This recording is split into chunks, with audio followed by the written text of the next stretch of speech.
नमस्कार मित्रांनो, target MPSC या यूट्यूब चॅनलवर आपलं स्वागत आहे. मित्र हो, या व्हिडिओमध्ये आपण एक 8 दिवसाच्या चालू घडामोडी पाहणार आहोत. त्यामध्ये हेलिकॉप्टर मनी काय आहे, त्यानंतर भारतातील पहिली सुदूर आरोग्य व्यवस्थापन प्रणाली कुठं स्थापन झालेली आहे, त्याचबरोबर आजचा जो वर्ल्ड हेरिटेज डे आहे त्या संदर्भातील माहिती आपण पाहणार आहोत. ठीक आहे. दक्षिण कोरियाची निवडणूक, कोविड-19 च्या संकट काळामध्ये गव्हाची खरेदी करण्यात आली त्या संदर्भातली, किंवा लॉकडाऊन 1-2 या संदर्भातली माहिती पाहणार. झूम जे ॲप आहे ते झूम ॲप असुरक्षित असले असं गृह मंत्रालयानं घोषित केले, त्याबाबतची माहिती पाहणार आहोत. ठीक आहे.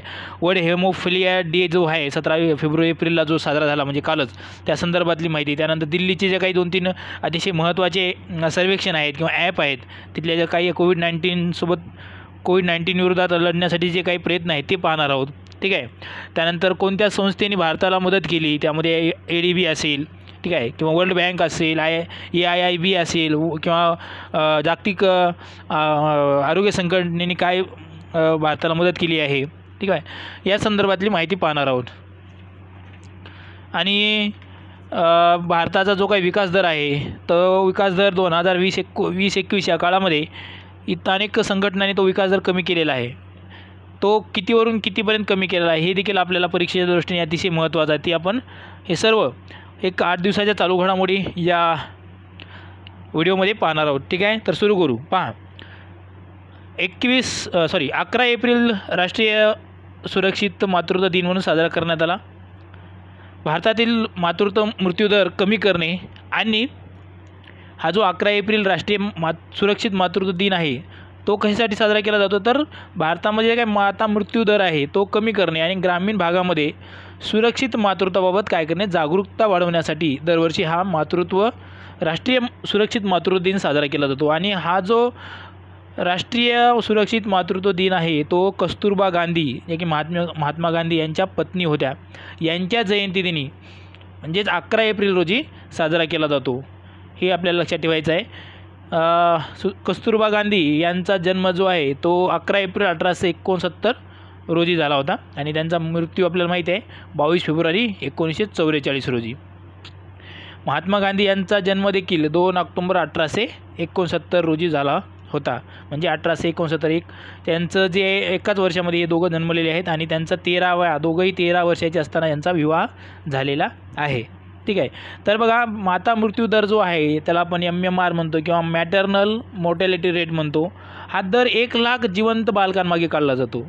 दर 1 लाख जिवंत बालकांमागे काढला जातो. हा प्रश्न नेहमी येतो मित्रांनो, त्यामुळे व्यवस्थित लक्षात ठेवा. MMR किंवा मॅटर्नल मोर्टॅलिटी रेट किंवा माता मृत्यू दर जो आहे तो दर 1 लाख जिवंत बालकांमागे मृत्यू पावणाऱ्या मातांची संख्या या संदर्भात तो दर असतो. आणि 2010-12 नुसार 10 ते 12 या सर्वेक्षणानुसार भारतामध्ये MMR किती आहे, 178 इतका आहे. हा देखील आकडा तुम्हाला व्यवस्थित लक्षात ठेवायचा आहे. मग भारतामध्ये सर्वाधिक MMR किंवा माता मृत्यू दर जो आहे तो कुठे आहे, तो आसाम राज्यामध्ये आहे.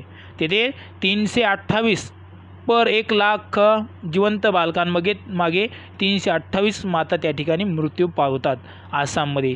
आणि मग सर्वात कमी केरळमध्ये आहेत, 66 आहे त्या ठिकाणी. 1 लाख जिवंत बालकांमागे 66 त्या ठिकाणी माता मृत्यू पावतात केरळमध्ये. आणि त्यानंतर आपण जर महाराष्ट्राचा विचार केला तर महाराष्ट्रामध्ये 87 इतका MMR आहे, 87. ठीक आहे. त्यानंतर आत्ताच पहिला आपण कस्तुरबा गांधीविषयी माहिती घेतली. त्यांना बा या टोपण नावाने ओळखलं जायचं. ठीक आहे. या दोघांचाही विवाह, महात्मा गांधी आणि कस्तुरबा गांधी यांचा विवाह 1883 ते दोघेही 13 वर्षाचे असताना झाला होता. त्यानंतर 30 एप्रिलपर्यंत लॉकडाऊन वाढवणारे पहिले राज्य कोणतं आहे, तर ओडिशा हे पहिलं राज्य आहे.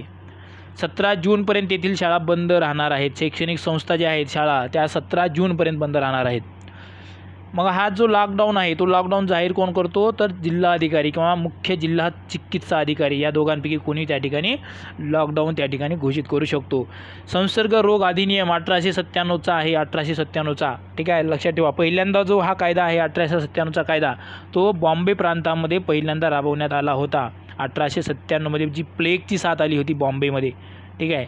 त्यावेळी 1897मध्ये हा कायदा पहिल्यांदा बॉम्बे प्रांतामध्ये आणि मग इतर संपूर्ण भारतभर हा कायदा राबवला जातो. आणि त्यानंतर क्वारंटाईन न राहता पळणाऱ्या किंवा जर क्वारंटाईन एखाद्या व्यक्तीला सांगितलं की तुम्हाला क्वारंटाईन राहायचं आहे आणि जर ती व्यक्ती त्या ठिकाणी पळून जात असेल तर त्या व्यक्तीला अटक करण्याचा अधिकार देखील पोलिसांना दिलेला आहे या कायद्याच्या कलम 271 नुसार. ठीक आहे. संसर्ग रोग अधिनियम कायद्याच्या 271 नुसार जर क्वारंटाईन केलेली व्यक्ती पळणार असेल तर त्याला अटक करण्याचा अधिकार पोलिसांना त्या ठिकाणी दिलेला आहे. आणि क्वारंटाईन हा जो शब्द आहे तो लॅटिन शब्द आहे बघा, लॅटिन भाषेतील शब्द आहे. आणि हा जो आहे क्वारंटाईन तो त्याचा अर्थ असा आहे की 40 दिवस लॉकडाऊन राहणे किंवा 40 दिवस एकांतात राहणे याला क्वारंटाईन असं म्हणतात. हे तुम्ही लक्षात ठेवा. त्यानंतर भाऊ जागतिक होमिओपॅथी दिवस 10 एप्रिल रोजी असतो, दरवर्षी साजरा केला तो जागतिक होमिओपॅथी दिन. आणि होमिओपॅथीचे जे जनक आहेत ख्रिश्चन फ्रेडरिक सॅम्युअल हॅनिमन जे आहेत होमिओपॅथीचे जनक कोण आहे लक्षात ठेवा. फक्त एवढं नाव लक्षात ठेवलं तरी चालेल तुम्हाला. होमिओपॅथीचे जनक हॅनिमन हे होमिओपॅथीचे जनक आहेत आणि यांच्या स्मरणार्थ आपण दरवर्षी 10 एप्रिल रोजी जागतिक होमिओपॅथी दिन साजरा करतो. ठीक आहे. त्यानंतर ऑपरेशन सील्ड जे आहे ते 9 एप्रिल 2020 रोजी दिल्ली सरकारनं सुरू केलेले हे ऑपरेशन सील्ड आहे बघा. अतिशय महत्त्वाचं आहे. दिल्ली, ओडिसा, तेलंगणा ही ही राज्ये आहेत ही कोविड-19 विरोधात अतिशय महत्त्वाचं काम करत आहेत किंवा वेगवेगळ्या प्रकारचे ऑपरेशन वेगवेगळ्या प्रकारचे ॲप त्या ठिकाणी लॉन्च केले जात आहेत. हे ॲप किंवा ऑपरेशन वेगळ्या बाजूला काढून त्याचा अभ्यास करणं आपण गरजेचं आहे करंटच्या दृष्टिकोनातून. तर बघा जे ऑपरेशन सील्ड आहे ते दिल्ली सरकारनं लॉन्च केलेलं ऑपरेशन आहे. दिल्ली सरकारने ऑपरेशन सील्ड. आणि मग या सील्डचा काय लांब SHIELD शील्ड काय म्हणजे sealing, home quarantine, isolation, tracing, essential supply, ठीक आहे, local sanitation and door to door check अशा प्रकारचं हे काय आहे तर लॉंग फॉर्म आहे सील्डचा. आणि कोविड-19 विरोधातच हे ऑपरेशन असणार आहे. त्यानंतर भारत पढे ऑनलाईन अभियान ऑनलाईन अभियान आता केंद्र सरकारनं सुरू केलेलं आहे. हे काही दिवसांसाठी म्हणजे 1 आठवड्यासाठीचा हा कार्यक्रम आहे. आणि हा कार्यक्रम कशासाठी आहे तर ऑनलाईन शिक्षण सुविधांमध्ये काय करणे सुधारणा करणे यासाठीचं हे अभियान आहे. याच्या अगोदर देखील भारत पढे ऑनलाईन अभियानाअंतर्गत देखील वेगवेगळ्या प्रकारचे ऑनलाईन प्लॅटफॉर्म सध्या देशभर सुरू आहेत. उदाहरणार्थ सोय सारखे जे काही कार्यक्रम असतील ऑनलाईन प्रोग्राम असतील त्या सोयी अंतर्गत काय केलं जाते बघा. तर 9वी इयत्तेपासून शिकविण्यात येणारे सर्व अभ्यासक्रम किंवा पाठ्यक्रम या सोय या ऑनलाईन प्लॅटफॉर्मवर तुम्हाला मिळतात. त्यानंतर स्वयंवर प्रभा या अंतर्गत काय केलं जाते तर एक DTH चॅनलच्या माध्यमातून शैक्षणिक साहित्याचा त्या ठिकाणी शैक्षणिक जे काही अभ्यासक्रम आहे त्या ठिकाणी तो दाखवला जातो. स्वयंवर प्रभा. ठीक आहे. त्यानंतर 13 एप्रिल 2020 रोजी जालियनवाला बाग हत्याकांडाला किती वर्षे पूर्ण झाली 101 वर्षे पूर्ण झाली आपल्याला माहिती आहे. 13 एप्रिल 1919 रोजी रौलट कायद्याविरुद्ध जे काही निदर्शने निघली होती आणि त्या रौलट कायद्याविरुद्ध निदर्शने निघलेली होती. आणि मग त्या ठिकाणी सत्यपाल सिंग किंवा सैफुद्दीन किचलू हे 2 नावं अतिशय महत्त्वाचे आहेत. याच्यावर क्वेश्चन नेहमी येत असतो इतिहासामध्ये. सत्यपाल सिंग आणि सैफुद्दीन किचलू यांना त्यावेळेस अटक करण्यात आली होती आणि या अटकेविरुद्धात त्या ठिकाणी त्या जालियनवाला बागेमध्ये त्या ठिकाणी हजारो लोक जमली होती. तर त्या हजारो लोकांवर अमानुषपणे त्या ठिकाणी गोळीबार करण्यात आला होता 13 एप्रिल 1919 रोजी. आणि म्हणून 2019 साली त्यांना 100 वर्षे पूर्ण झाली आणि आता 2020मध्ये 101 वर्षे पूर्ण झालेली आहेत. हे देखील आपल्याला या ठिकाणी लक्षात ठेवायचं आहे. त्यानंतर ॲसेस कोरोना ॲप असं एक ॲप दिल्ली सरकारनं सुरू केलेलं आहे. डोर टू डोअर सर्वेक्षण करण्यासाठीचं हे ॲप आहे. ॲसेस कोरोना ॲप दिल्ली सरकारनं सुरू केलेलं आहे. अरविंद केजरीवाल यांच्या डोक्यांमध्ये वेगवेगळ्या प्रकारचे उपक्रम वेगवेगळ्या प्रकारचे कल्पना येतात.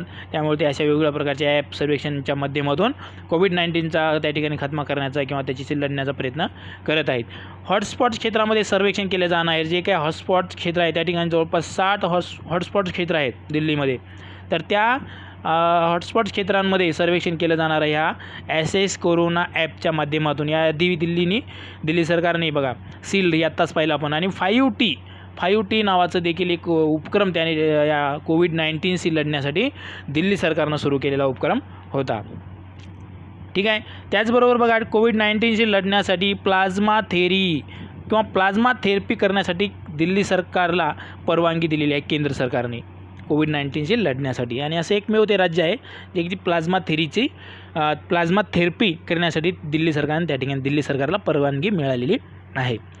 आणि कृषी रथ ॲप हा ॲप केंद्र सरकारने सुरू केलेला ॲप आहे. आणि ह्या अंतर्गत जे काही शेतकरी आहे त्यांचं जे काही मालाचं उत्पादन आहे ते उत्पादन त्यांना बाजारात नेण्यासाठी रथ म्हणतो आपण, रथ नाही का, जे काही आता वाहन, रथ म्हणजेच वाहन नाही का, तर ते कृषी रथ आहे हा. आणि जे काही त्यांचं उत्पादन आहे ते बाजारात नेण्यासाठीचं ह्या ॲपवर आपल्याला त्या शेतकऱ्यांना या ॲपचा उपयोग होणार आहे. म्हणजे या शेतकऱ्यांनी काय करायचं आहे, अगोदर त्यांना जो काही माल द्यायचा आहे तो त्या ॲपवर अगोदर अपलोड करायचा आहे, किंवा माल अपलोड म्हणण्यापेक्षा कोणकोणता माल द्यायचा तो अपलोड करायचा आहे. आणि मग त्या ठिकाणी जे काही वाहन आहे त्या वाहनांकडे पण हे ॲप असणार आहे. आणि मग ते वाहन त्या ठिकाणी जे कलेक्ट करणार आहेत, किंवा जे एवढे शेतकरी असतील त्या शेतकऱ्यांमार्फत जेवढे शेतकरी आहेत समजा, तर त्या शेतकऱ्यांकडे येऊन एकदाच माल तो घेऊन जाणार आहेत. अशा प्रकारचे कृषी रथ ॲप केंद्र सरकारनं सुरू केलेलं आहे, केंद्रीय कृषी मंत्रालयाने. ठीक आहे. त्यानंतर AIIB भारताला $500 मिलियन मदत करणार आहे.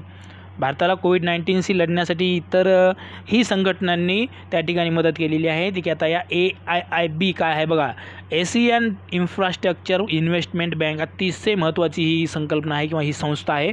कारण या संस्थेची स्थापना जी आहे ती 2016 झालेली आहे. म्हणून आपल्याला ही संस्था लक्षात ठेवणं गरजेचं आहे. $500 मिलियन तिने भारताला मदत केलेली आहे. आशियाई पायाभूत गुंतवणूक बँक, आणि या बँक स्थापन करण्याची संकल्पना कोणाची होती, तर चीनची होती. चीनने या अशा प्रकारची संस्था असावी, किंवा जे काही वर्ल्ड बँक आहे, वर्ल्ड बँक अंतर्गत देखील अशी एक संस्था आहे, तशाच प्रकारची एक संस्था आपल्या प्रादेशिक म्हणण्यापेक्षा आपल्या आशिया क्षेत्रामध्ये एक असावी, अशा प्रकारची एक संकल्पना चीनने मांडली. आणि म्हणून ही AIIB Asian infrastructure investment bank ही संस्था स्थापन झाली 16 जानेवारी 2016 रोजी. ठीक आहे. ही एक क्षेत्रीय गुंतवणूक बँक आहे एशियन अँड पॅसिफिक रिजनसाठी. त्यानंतर या बँकेचं मुख्यालय जे आहे AIIB बँकेचं, तर त्या AIIB बँकेचं मुख्यालय बीजिंग येथे आहे चीनमधील, आणि त्याचे 76 देश सदस्य आहेत. हे अधिकृत भाग भांडवल जर म्हटलं तर $100 बिलियन इतकं अधिकृत भाग भांडवल ह्या बँकेचं असणार आहे. आता बघा, एक थोडक्यात तुम्हाला संकल्पना सांगितलं, पण मिलियन बिलियन याच्यामध्ये थोडं आपण कन्फ्यूज होतो. मिलियन म्हणजे किती असेल किंवा बिलियन म्हणजे किती असेल.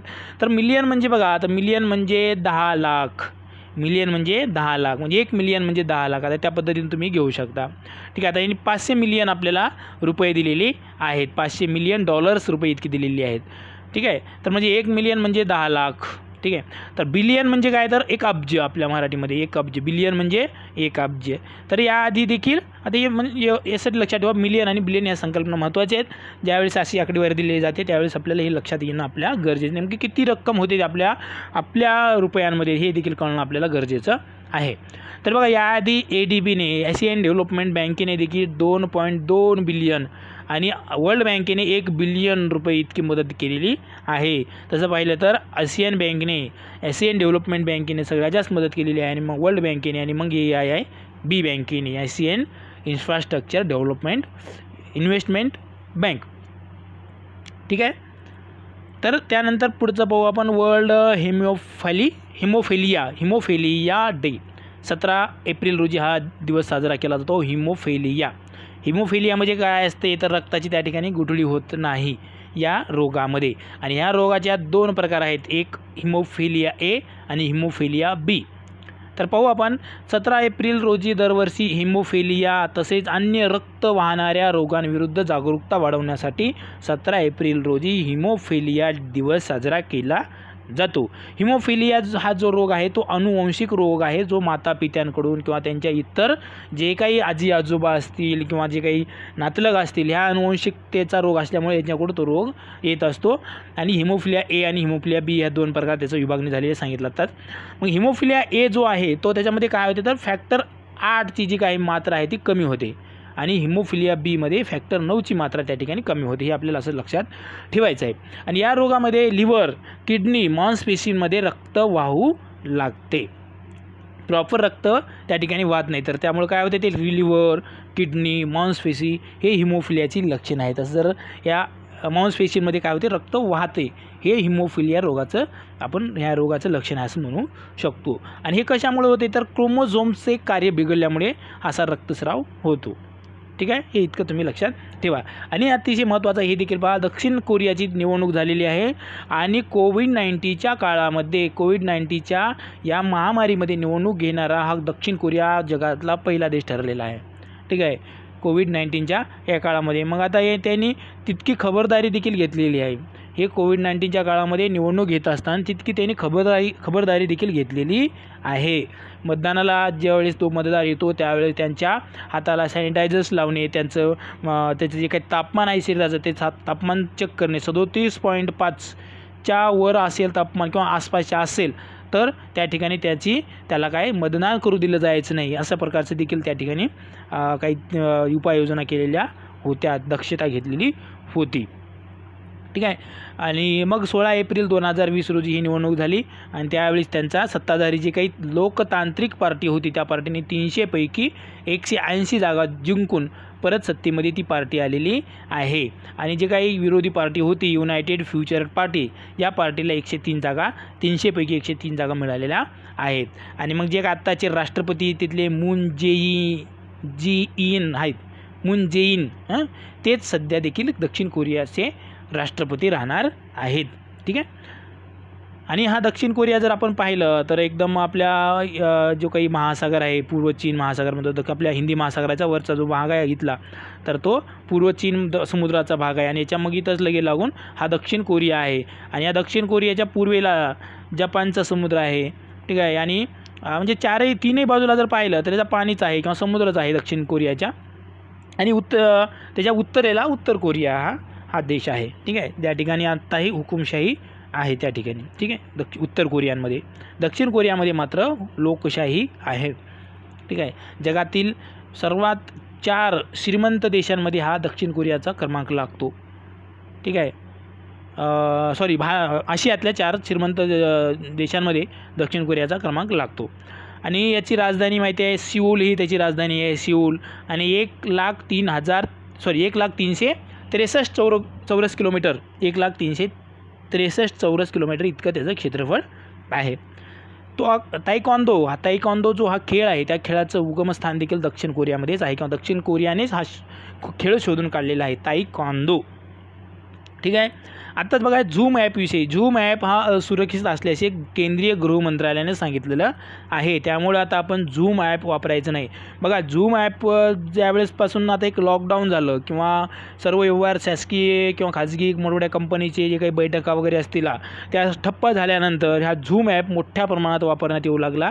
आणि जवळपास 200 मिलियन लोकांनी काहीतरी त्या ठिकाणी हे 200 मिलियन लोक हे ॲप डाउनलोड केलं आणि हे ह्या ॲपच्या माध्यमातून वेगवेगळ्या प्रकारच्या बैठका शासकीय बैठका असतील हे बैठका घेऊ लागले होते. आणि म्हणून केंद्रीय गृह मंत्रालयाने याच्या परत एक कट, ठीक आहे, सायबर कोऑर्डिनेशन सेंटर कायोर्ड, ठीक आहे, कायोर्ड याने याबाबत चिंता व्यक्त केली. या कायोर्डने थोडं सर्वेक्षण केलं. ही सर्वेक्षण करण्याबाबत जे काही सायबर सिक्युरिटी असते सायबर सिक्युरिटीबाबत सर्वेक्षण करणारी एक संस्था आहे. या संस्थेने काय केलं, एक सर्वेक्षण केलं आणि मग अशा प्रकारचे हे असुरक्षित आहे अशा प्रकारचा अहवाल यांनी केंद्र सरकारला केंद्रीय गृह मंत्रालयाला दिला. तेव्हा केंद्रीय गृह मंत्रालयाने त्या ठिकाणी गाईडलाईन हे झूम ॲप वापरण्याविषयी गाईडलाईन दिलेलं आहे. आणि अशाच प्रकारचा दुजोरा या जे काही कट इन या संस्थेने देखील या झूम ॲप हे असुरक्षित आहे अशा प्रकारचा दुजोरा दिलेला आहे. आणि कट इन बघा काय आहे, अतिशय महत्त्वाचा आहे. याच्यावर क्वेश्चन येतो. बघा कोणत्याही संगणक जे काही आहेत त्याच्या आपल्या प्रत्येक राज्यसेवा मुख्य परीक्षेला असेल किंवा STI मुख्य किंवा इतर कोणत्याही परीक्षेमध्ये कट जो आहे हा एक सिलेबसचा भाग आहे. काय आहे बघा ते Indian computer emergency response team. ठीक आहे. कटचा लॉंग फॉर्म काय आहे तर बघा इंडियन म्हणजे Indian computer emergency response team अशा प्रकारचा कट इनचा काय लॉंग फॉर्म आहे. आणि ही केंद्रीय माहिती तंत्रज्ञान आणि इलेक्ट्रॉनिक्स मंत्रालय जे काय आहे त्या मंत्रालयाअंतर्गत ही संस्था कार्य करते. आणि या संस्थेची स्थापना झालेली आहे किंवा निर्मिती झाली आहे 19 जानेवारी 2004 रोजी. 2004 रोजीची स्थापना झालेली हे एवढं मात्र तुम्हाला लक्षात ठेवायचं आहे. ठीक आहे, आणि त्याचा लॉंग फॉर्म एक थोडं लक्षात ठेवा. आणि कट is the nodal agency to deal with cyber security threat like hacking आणि फिशिंगसारखे जे काही सायबर गुन्हे आहेत, या गुन्ह्यांविषयी संशोधन करण्यासाठी म्हणा किंवा एक नोडल एजन्सी म्हणून ही कट काम करते. आणि हिचं मुख्यालय कुठं आहे तर नवी दिल्ली येथे. आणि मोटो काय आहे, हँडलिंग सायबर सिक्युरिटी इन्सिडंट्स, हा असा कट इनचा मोटो आहे. ठीक आहे. त्यानंतर पुढं कोविड-19च्या संकट काळात गव्हाची खरेदी सुरू. बघा असं तर आता मला वाटलं हे कशासाठी घेतलं आहे, तर याच्यामध्ये खूप महत्त्वाची माहिती मी तुम्हाला दिलेली आहे. पाहू शकता तुम्ही, यावर्षी 10 दिवसांनी उशिरा ही खरेदी सुरू झालेली आहे. गव्हाची खरेदी जी आहे एप्रिलच्या पहिल्या आठवड्यात किंवा एप्रिल सुरू झाला की गव्हाची खरेदी भारतीय अन्न महामंडळ, ठीक आहे, FCI जी काही फूड कॉर्पोरेशन ऑफ इंडिया जी आहे यांच्यामार्फत एप्रिल महिन्यामध्ये गव्हाची आणि तांदूळाची खरेदी त्या ठिकाणी सुरू होते.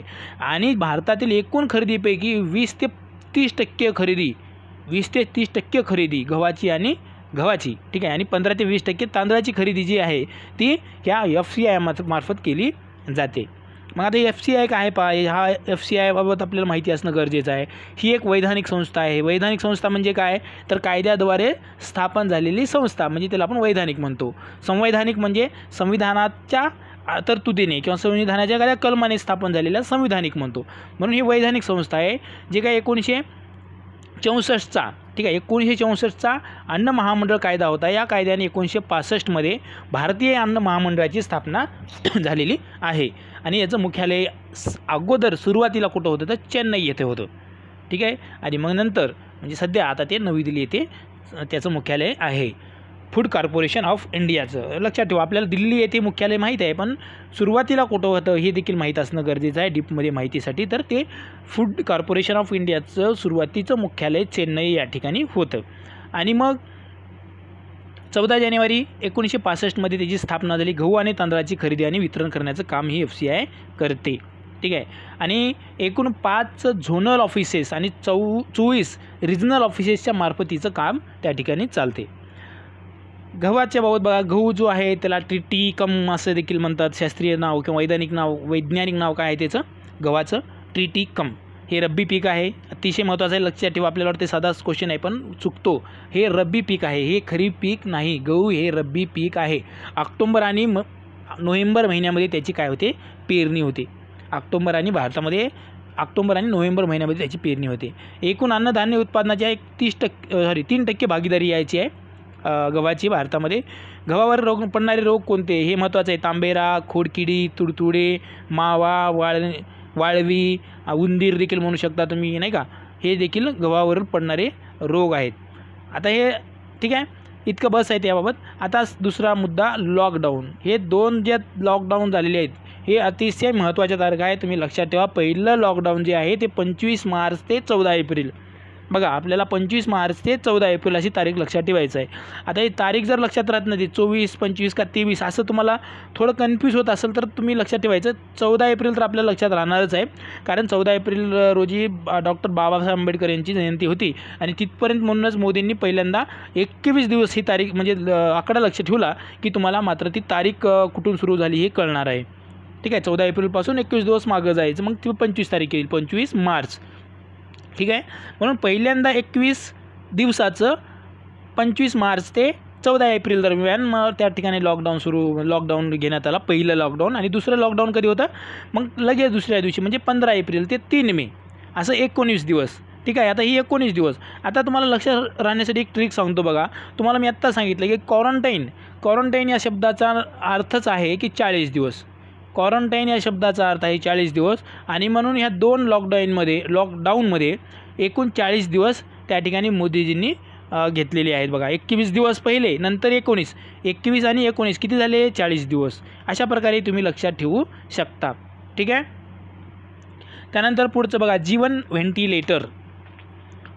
व्हेंटिलेटर हे जे काही ॲप आहे किंवा हे जे व्हेंटिलेटर आहे जीवन व्हेंटिलेटर, हे व्हेंटिलेटर कोणी सुरू केलेलं आहे किंवा कोणी तयार केलेलं आहे तर रेल्वे कोच फॅक्टरी कपूरताळाने हे जीवन व्हेंटिलेटर बनवलेलं आहे. बघ असे व्हेंटिलेटर खूप संस्थांनी बनवलेले आहेत, ते वेगळीकडे काढा. त्याच्यावर क्वेश्चन बिलकुल येणार असतो, त्याच्यावर जोड्या लावा संदर्भात तुम्हाला क्वेश्चन नक्की येणारच आहे. त्याच्यामुळं तो भाग बाजूला काढून त्याच्यावर तुम्ही अभ्यास करू शकता. जीवन व्हेंटिलेटर हे कोण बनवलेलं आहे, तर मग रेल्वे कोच फॅक्टरी कपूरथाळा या फॅक्टरीने किंवा या रेल्वे कोच फॅक्टरीने हे जीवन व्हेंटिलेटर बनवलेलं आहे. आणि हे सर्वात कमी व्हेंटिलेटर आहे असं त्यांचं म्हणणं आहे. पण याच्यानंतरही भरपूर त्या ठिकाणी स्वस्त व्हेंटिलेटर तयार झालेली आहे, त्याला कमी ऊर्जा लागते असं देखील त्यांचं म्हणणं आहे. फक्त एवढंच लक्षात ठेवा की जीवन व्हेंटिलेटर जे आहे ते रेल्वे कोच फॅक्टरी कपूरथाळा या संस्थेने किंवा या फॅक्टरीने त्या ठिकाणी तयार झालेलं आहे जीवन व्हेंटिलेटर.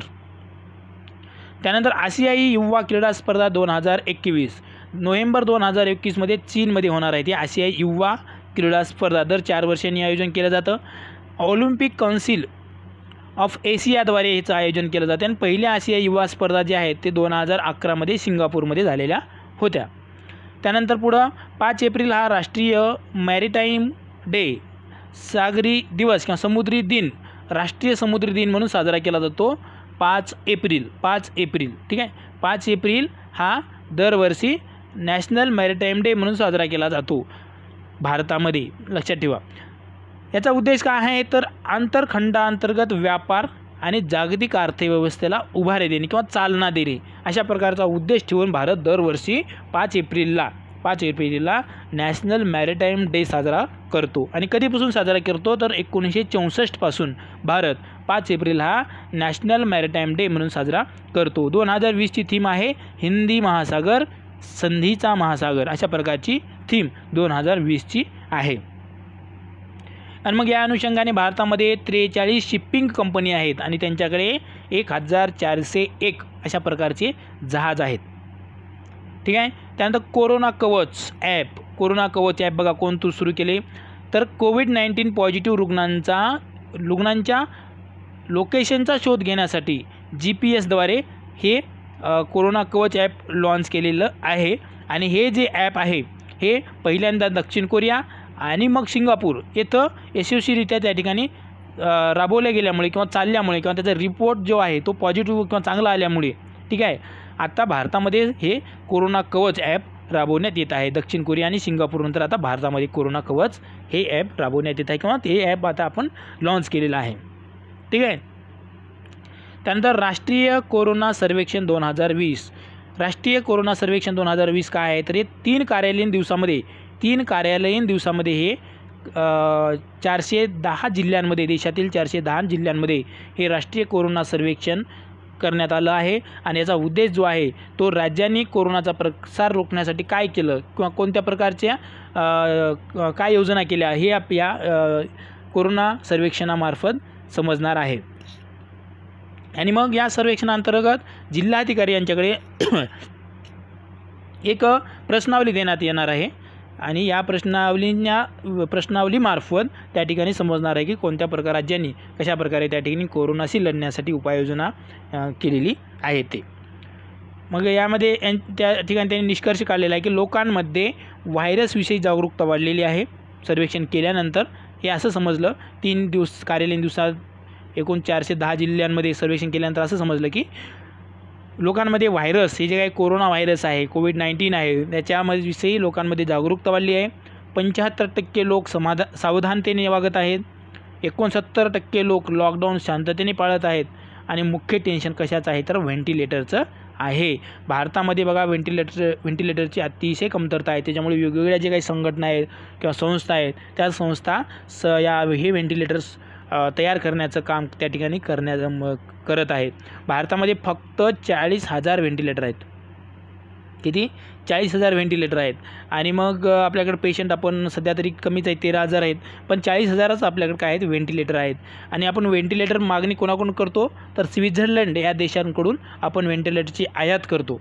व्हेंटिलेटर जे आहेत ते आयात आपण स्वित्झर्लंडकडून करतो.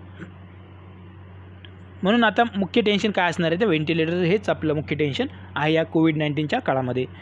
त्यानंतर स्वयंचलित व्हेंटिलेटरची निर्मिती. विज्ञान व तंत्रज्ञान विभाग विप्रो 3Dच्या सहाय्याने स्वयंचलित व्हेंटिलेटर निर्माण करणार आहे. विज्ञान व तंत्रज्ञान विभाग विप्रो 3D ही कंपनी आहे, त्या कंपनीच्या मदतीने व्हेंटिलेटरला अंबू असं देखील म्हणतात बघा. अंबू म्हणजे काय? Artificial manual breathing unit. हे देखील तुम्ही लक्षात ठेवू शकता. नुसतं व्हेंटिलेटर म्हणजे काय तर अंबू ही देखील असंही त्याचं नाव आहे. Artificial manual breathing unit. Artificial manual breathing unit. ठीक आहे. अंबू असं देखील व्हेंटिलेटरला म्हणतात. सध्या भारताकडे केवळ आपण आता सांगितलं त्या पद्धतीनं की सध्या 40,000 व्हेंटिलेटर आहेत आणि भारत स्वित्झर्लंडकडून व्हेंटिलेटरची त्या ठिकाणी आयात करतो. त्यानंतर 2021 वर्ल्ड गेम 2022पर्यंत स्थगित करण्यात आलेली आहेत. अमेरिकेच्या बर्मिंगहॅम या शहरामध्ये 2021मध्ये हे जे गेम आहेत वर्ल्ड गेम ते आयोजित करण्यात आले होते. मात्र 2022पर्यंत आता ते स्थगित करण्यात आलेले आहेत. हे वर्ल्ड गेम काय आहेत तर बघा, दर 4 वर्षांनीच होतात. ऑलिम्पिक देखील दर 4 वर्षांनीच होतात. पण ऑलिम्पिकमध्ये जे खेळ खेळले जात नाहीत, जे खेळ खेळवले जात नाहीत ते खेळ वर्ल्ड गेममध्ये खेळवले जातात. हे आपल्याला या ठिकाणी अतिशय लक्षात ठेवायचं आहे. कारण वर्ल्ड गेम आणि ऑलिम्पिक गेममधला फरक हे आपल्याला कळला पाहिजे.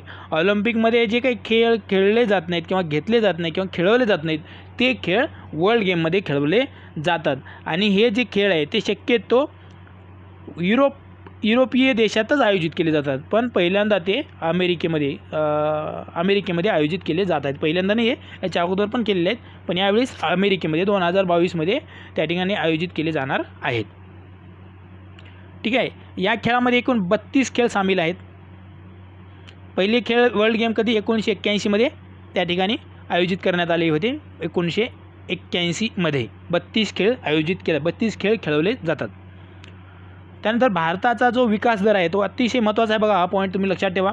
भारताचा 2020-21चा विकास दर जो आहे तो कोविड-19च्या प्रकोपामुळे ठीक आहे त्या ठिकाणी विविध संस्थांनी भारताचा विकास दर कमी केलेला आहे. कोणत्या संस्थेने वाढवलेला नाही आहे. तर याच्यामध्ये ह्या ज्या काही 4-5 संस्था आहेत ते लक्षात ठेवा तुम्ही, अतिशय महत्त्वाचं आहे. फिच रेटिंगने आता अगोदर सांगितलं होतं 5.1% असेल 2021चा विकास दर भारताचा, पण त्यांनी आता 2%वर आणून ठेवलेला आहे. अगोदर सांगितलं होतं 5.1%पर्यंत भारताचा विकास दर होईल, पण आता कोविड-19मुळे 2% विकास दर केलेला आहे. EDB जी बघा एशियन डेव्हलपमेंट बँक आहे त्यांनी देखील 5% सांगितला होता, आता ती 4%वर आलेली आहे. आता EDBच्या मध्ये भारताचा विकास दर आता 4% राहील 2020-21मध्ये. युनोच्या मते 4.8% राहील. ठीक आहे. आणि S&P या कंपनी ही जी काही रेटिंग कंपनी आहे या कंपनीमार्फत सांगितलेलं आहे की 3.5% असेल.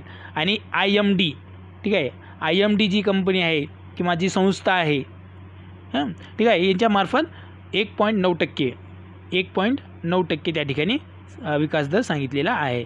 बघा सर्वात जास्त विकास दर आता याच्यामध्ये जर आपण थोडं ट्रिक म्हणून लक्षात ठेवायचा प्रयत्न केला तर तुमच्या लक्षात येईल की युनोने जो विकास दर सांगितला आहे ते 4.8% आहे. आता युनो ही भारतातली किंवा जगातली सगळ्यात मोठी संस्था आहे युनो, आणि म्हणून तिने 4.8 म्हणजे भारताचा उत्साह वाढला पाहिजे किंवा भारताचं मनोधैर्य खच्चीकरण झालं नाही पाहिजे म्हणून थोडं त्यांनी जास्त या ठिकाणी विकास दर सांगितलेला आहे. म्हणून हे असं लक्षात ठेवू शकता तुम्ही. युनोने किती सांगितलं आहे 4.8%.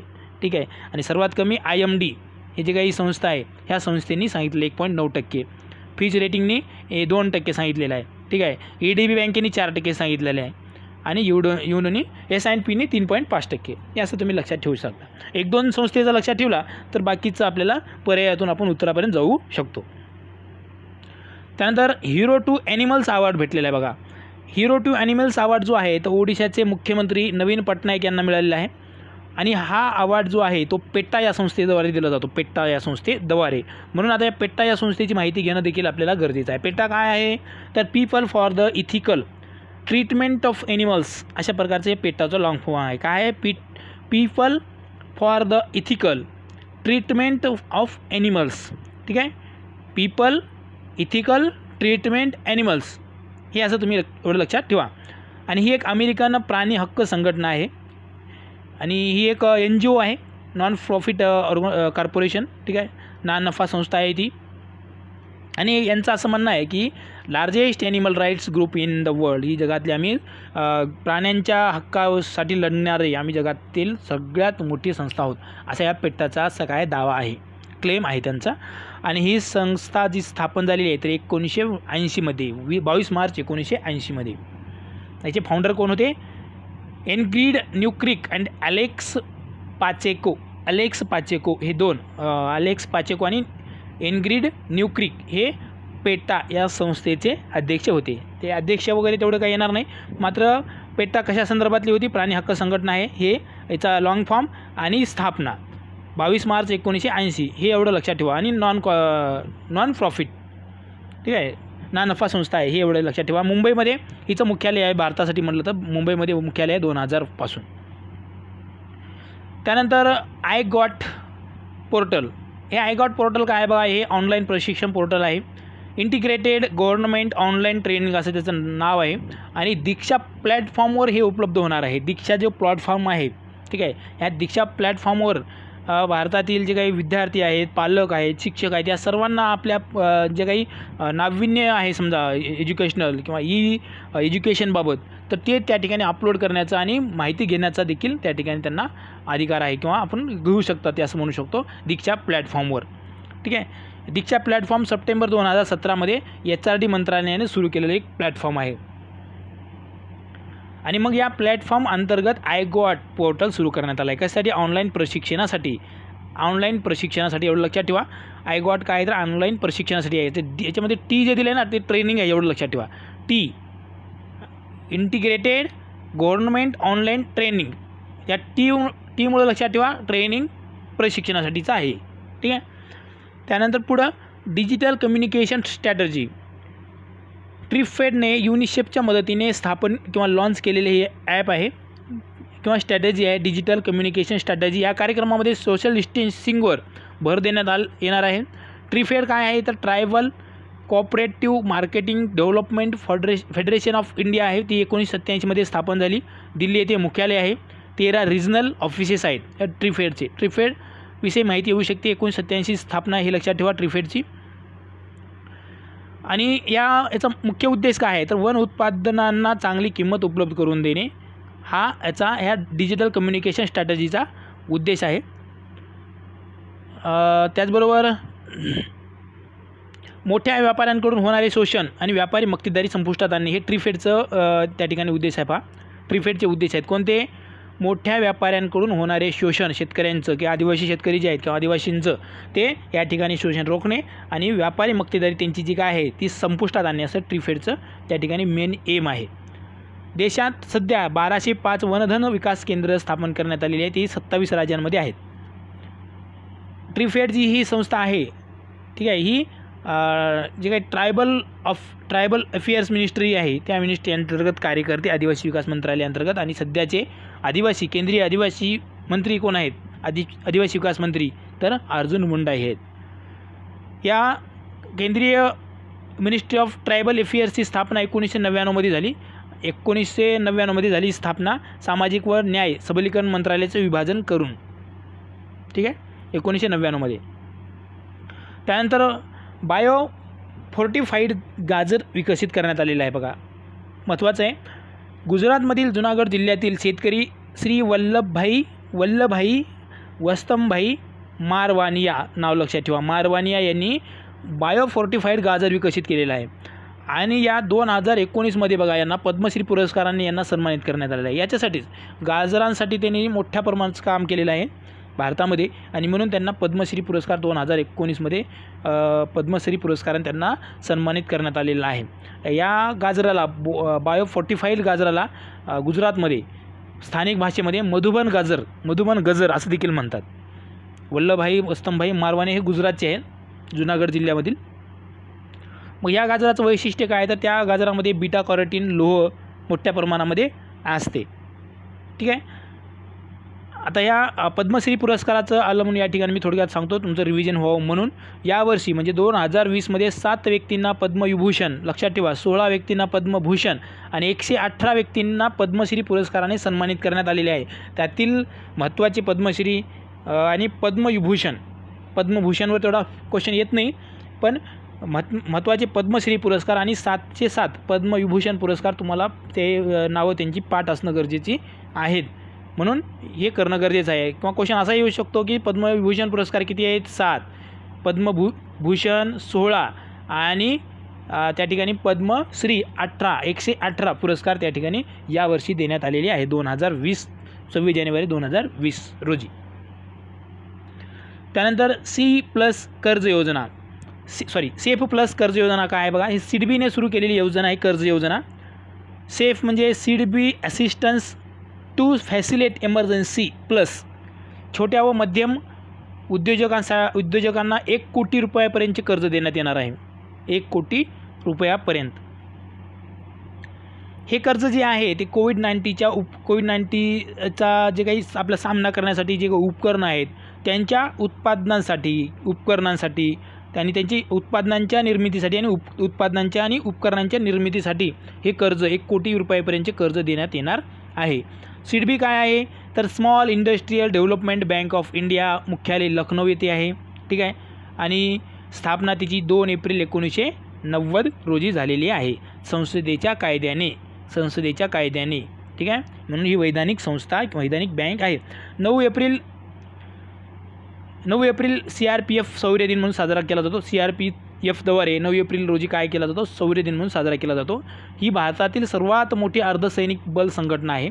CRPF भारतातील सर्वात मोठी अर्धसैनिक बल संघटना आहे. गृह मंत्रालयाअंतर्गत काम करते. 27 जुलै 1939 रोजी पहिल्यांदा त्याची क्राऊन रिप्रेझेंटेटिव्ह पोलीस म्हणून स्थापना झाली CRPFची 1939मध्ये 27 जुलैला. आणि त्या स्वातंत्र्यानंतर 1949मध्ये CRPF असं कायद्याने त्याचं नाव करण्यात आलं. CRPF कायद्याने त्याची स्थापना झाली परत 1949मध्ये 28 डिसेंबर 1949मध्ये.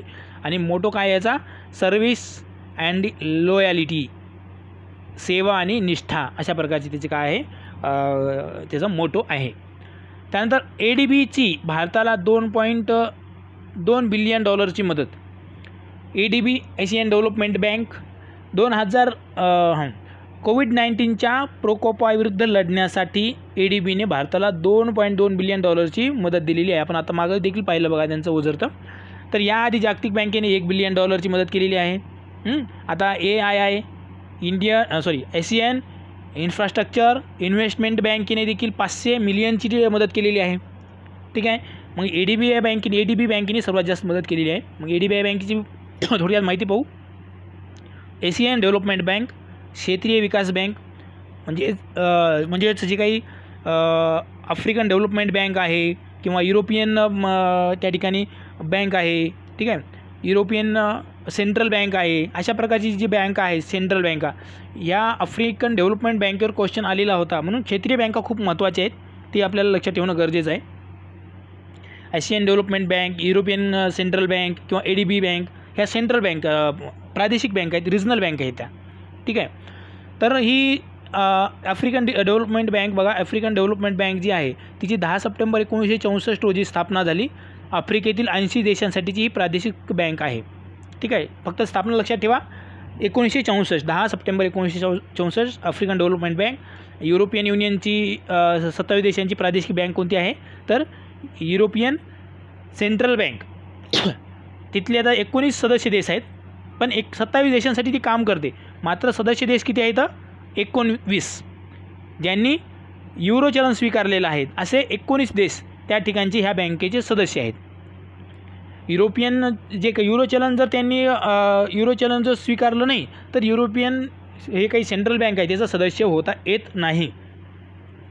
आणि महत्त्वाचं या बँकेचं मुख्यालय जे आहे ते जर्मनी येथे आहे. फ्रँकफर्ट या ठिकाणी युरोपियन सेंट्रल बँकेचे मुख्यालय जर्मनी फ्रँकफर्ट या ठिकाणी तिचं मुख्यालय आहे. स्थापना 1 जून 1998 रोजी. ख्रिस्तिना लगार्ड या सध्या तिच्या काय त्या बँकेच्या त्या अध्यक्षा आहेत. आणि ADB या बँकेची स्थापना 19 डिसेंबर 1966. भरपूर वेळा प्रश्न येऊन गेलेला आहे. ADB बँकेची स्थापना 1966. मुख्यालय मनिला, फिलिपाईन्सची राजधानी मनिला हे देखील आलेलं आहे. या ठिकाणी जागतिक भात संशोधन केंद्र आहे मनिला या ठिकाणी. आणि 68 देश जे आहेत ते ADB बँकेचे सदस्य आहेत. त्यातले 49 सदस्य जे आहेत ते आशिया क्षेत्रातले आहेत आणि उर्वरित जे काही आहेत ते पॅसिफिक क्षेत्रातील आहेत. जरी ही रिजनल बँक असली तरी जे काही पॅसिफिक क्षेत्रातले जसं अमेरिका वगैरे हे देश देखील या बँकेचे सदस्य आहेत. आणि जपानचा सर्वाधिक जे काही भाग भांडवल म्हणतो ते जपानचं सर्वाधिक भाग भांडवल आहे. त्यानंतर अमेरिकेचं भाग भांडवल आहे USAचं, ठीक आहे. त्यानंतर मग चीन, मग भारत आणि मग ऑस्ट्रेलिया अशा प्रकारचा देशांचा या भाग भांडवलामध्ये क्रमांक लागतो. भारताचा जर विचार केला तर 4 क्रमांकाला भाग भांडवल या ADBमध्ये भारताचं आहे. त्यानंतर आजच्या बघा 18 एप्रिल रोजी आपण जागतिक वर्ल्ड हेरिटेज डे म्हणून साजरा करतो. वर्ल्ड हेरिटेज डे जागतिक वारसा दिन म्हणून साजरा करतो. जगातील वारसा स्थळांच्या महत्त्वांबाबत त्या ठिकाणी जागरूकता वाढवण्यासाठी हा दिवस साजरा केला जातो. या दिनाची घोषणा 1982 करण्यात आली होती. आयकोमॉस या संघटनेने केली होती. आयकोमॉस जी संघटना आहे ही संघटना एक NGO आहे, ठीक आहे, NGO आहे. आणि ह्या आयकोमॉसचा लॉंग फॉर्म काय आहे तर इंटरनॅशनल काउन्सिल ऑफ मोन्युमेंट्स म्हणजे स्मारके, मोन्युमेंट्स अँड साईट्स, आंतरराष्ट्रीय स्थळे व स्मारके परिषद ही NGO आहे. या NGOनी 1982 जागतिक वारसा स्थळ किंवा वारसा दिन स्थापन किंवा साजरा करण्याची घोषणा केली 18 एप्रिल रोजी, ठीक आहे. आणि मग त्यांच्या या शिफारशीनुसार किंवा घोषणेनुसार मग युनेस्कोनी 1983 या जागतिक वारसा दिनाची त्या ठिकाणी युनेस्कोनी घोषणा केली, ठीक आहे. मग ह्या आयकोमॉसचं स्थापना लक्षात ठेवा 1965 मुख्यालय पॅरिस. त्याच पद्धतीनं युनेस्कोची देखील स्थापना आपल्याला किंवा त्याचं पूर्ण नाव लक्षात राहणं खूप गरजेचं आहे. त्याच्यावर क्वेश्चन नेहमी येतो. राज्यसेवा मुख्य परीक्षेचा जो काही तिसरा पेपर आहे त्याच्यामध्ये हे संघटना दिलेली आहे, त्यांची नावं दिलेली आहेत, तो सिलेबसचाच भाग आहे. United Nations Educational Scientific Cultural Organization अशा प्रकारचं युनेस्कोचं काय आहे लॉंग फॉर्म आहे. आणि याचं जर स्थापना जर म्हटली आपण तर 4 नोव्हेंबर 1946 रोजी हेडक्वार्टर पॅरिस येथे 193 देश सदस्य आहेत. बघा आयकोमॉस आणि युनेस्कोचं जो मुख्यालय आहे तो पॅरिस याच ठिकाणी आहे, ठीक आहे. युनेस्कोची स्थापना 4 नोव्हेंबर, आयकोमॉसची स्थापना 1965 रोजी 1965 ही जी युनेस्को आहे तर युनेस्कोचं सुरुवातीचं नाव काय होतं international committee on intellectual cooperation अशा प्रकारचं सुरुवातीचं नाव होतं. म्हणजे जे काही युनियन लीग म्हणतो आपण, ठीक आहे, 1919 स्थापन झाली त्यावेळेस ही स्थापन झाली होती. International committee on intellectual corporation या संस्थेची स्थापना झाली होती. आणि मग 1946 याचं नाव झालं युनेस्को म्हणजेच United nation educational Scientific Cultural organisation, ठीक आहे. मग आता या वारसा स्थळांबाबत जर विचार केला तर भारतामध्ये 38 वारसा स्थळं आहेत. अतिशय महत्त्वाचं आहे हे तुम्ही या ठिकाणी लक्षात ठेवा. किती वारसा स्थळं आहेत तर 38 वारसा स्थळं आहेत भारतामध्ये. याच्यामध्ये 1 मिश्र, 7 नैसर्गिक आणि 30 सांस्कृतिक स्थळं आहेत. भारतात याबाबत 6वा क्रमांक लागतो जगामध्ये, ठीक आहे. पहिला क्रमांक लागतो या ठिकाणी चीनचा, दुसरा इटली, तिसरा स्पेन, चौथा जर्मनी, 5वा फ्रान्स आणि भारत, ठीक आहे. भारतामध्ये 38 आहेत, चीनमध्ये आणि इटलीमध्ये 55 आहेत. भारतातलं पहिलं जर आपण वर्ल्ड हेरिटेज साईट्स कोणती होती म्हटलं तर अजिंठा लेणी होती 1983 आणि 38वी जयपूर 2019. या जयपूरची आपण एक व्हिडिओ बनवला आहे, ते तुम्ही पाहू शकता. जयपूरवर क्वेश्चन तुम्हाला कुठल्याही परीक्षेला हमखास येणंच आहे. 2019च्या आकडेवारीनुसार आपण पाहिलं आता, ठीक आहे. हेलिकॉप्टर मनी काय आहे बघा, हे अतिशय महत्त्वाचं आहे, याच्यावर क्वेश्चन येणार असतो. हा चर्चेतला मुद्दा आहे. हेलिकॉप्टर मनी म्हणजे काय? हेलिकॉप्टर मनी म्हणजे हेलिकॉप्टरमधून पैसे देणे असंच त्याचा तुम्ही थोडक्यात अर्थ घेऊ शकतो. म्हणजे कसं जे काही RBI बँक आहे किंवा एखादी सेंट्रल बँक आहे, एखाद्या देशाची सेंट्रल बँक आहे, त्या बँकेने पैसा स्थापन करायचा किंवा पैसा तयार करायचा आणि तो सरकारला द्यायचा बिनव्याजी किंवा कसल्याही अटीशिवाय कसलीही अट टाकायची नाही. तोच पैसा सरकारला द्यायचा आणि सरकारने तो लोकांना द्यायचा, खर्च करा म्हणून सांगायचा. त्या लोकांनी पैसा तो खर्च केला की लोकांची मागणी वाढेल, मागणी वाढली की अर्थव्यवस्था रुळावर येईल. अशा प्रकारची कन्सेप्ट म्हणजेच हेलिकॉप्टर मनीची ही कन्सेप्ट आहे, ठीक आहे. हेच आहे हेलिकॉप्टर प्लॅनमध्ये, दुसरं काहीच नाही. हेलिकॉप्टर आपल्याला ज्या डोक्यात येते कल्पना तीच आहे. हेलिकॉप्टर प्लॅन म्हणजे काय की RBI बँकेने किंवा सेंट्रल बँकेने पैसा निर्माण करायचा, तो केंद्र सरकारला द्यायचा, केंद्र सरकारने तो लोकांना द्यायचा, लोकांनी मग खर्च करायचा आणि मग अर्थव्यवस्था रुळावर येईल. अशा प्रकारची ही संकल्पना आहे. याचं कारण असं की ज्यावेळेस एखादी देशातली आर्थिक परिस्थिती बिकट होत जाते किंवा त्या ठिकाणी आर्थिक अडचणी येतात आणि आर्थिक डबघाईला तो देश जातो, त्यावेळेस काय केलं जातं की त्या ठिकाणी पैसा निर्मिती केली जाते आणि अशा प्रकारची हेलिकॉप्टर मनी ही संकल्पना त्या ठिकाणी राबवली जाते. तर आपण पाहू, त्याचं विश्लेषण करू व्यवस्थित. जेव्हा आर्थिक पेच प्रसंगाच्या काळात सर्वसामान्यांचा खर्च कमी होतो, बरोबर, ज्यावेळेस आता आर्थिक सध्या लॉकडाऊनमुळे कोविड-19मुळे लोकांचा खर्च कमी झालेला आहे आणि लोकांचा खर्च कमी झाला त्यामुळे लोक मागणी त्यांची कमी झाली, मागणी कमी झाली म्हणजेच सरकारकडे जे काही चलन वगैरे आहे ते देखील त्या ठिकाणी स्तब्ध झालेलं आहे किंवा थांबलेलं आहे. म्हणून काय केलं जाते, खर्च कमी होतो तेव्हा सरकार विनामूल्य पैशांचे वितरण करून लोकांच्या उपभोगास काय करते, प्रोत्साहन देते. आणि त्यामुळे सर्वसामान्यांचा हातात पैसा आल्यामुळे खर्च वाढतो, त्यामुळे मागणी वाढते, अर्थव्यवस्था सुधारते. अशा पैशाला हेलिकॉप्टर मनी म्हणतात. हेलिकॉप्टर मनीच्या माध्यमातून सरकार थेट लोकांच्या खात्यात पैसा जमा करते, लोकांच्या डायरेक्ट खात्यात पैसा जमा करते आणि RBI डायरेक्ट सरकारला पैसा देते. इतर वेळी RBI काहीतरी अटींवर सरकारला पैसा देते, मात्र यावेळी मात्र कसल्याच प्रकारची अट न ठेवता RBI सरकारला पैसे देते आणि सरकार लोकांना पैसे देते. लोक खर्च करतात आणि अर्थव्यवस्था रुळावर येईल, अशा प्रकारची संकल्पना आहे. आणि ग्राहकांची मागणी वाढवणे हाच सरकारचा दृष्टिकोन किंवा हेतू या हेलिकॉप्टर मनीच्या मागे असतो. 1969 पहिल्यांदा अमेरिकन नोबेल विजेते अर्थतज्ञ जे काही मिल्टन फ्रीडमन यांनी ही संकल्पना पहिल्यांदा वापरली होती. त्यांचं हेच म्हणणं होतं की हेलिकॉप्टर मनी म्हणजे काय, तर आत्ता सांगितल्याप्रमाणे RBIकडे तेलंगणाचे जे मुख्यमंत्री आहेत चंद्रशेखर राव यांनी हेलिकॉप्टर मनीची मागणी केलेली आहे. त्यांनी असं सांगितलं की आता ही वेळ हेलिकॉप्टर मनीची आहे, हेलिकॉप्टर मनी मार्फत तुम्ही पैसे द्या आणि अर्थव्यवस्था रुळावर आणायचा प्रयत्न करा.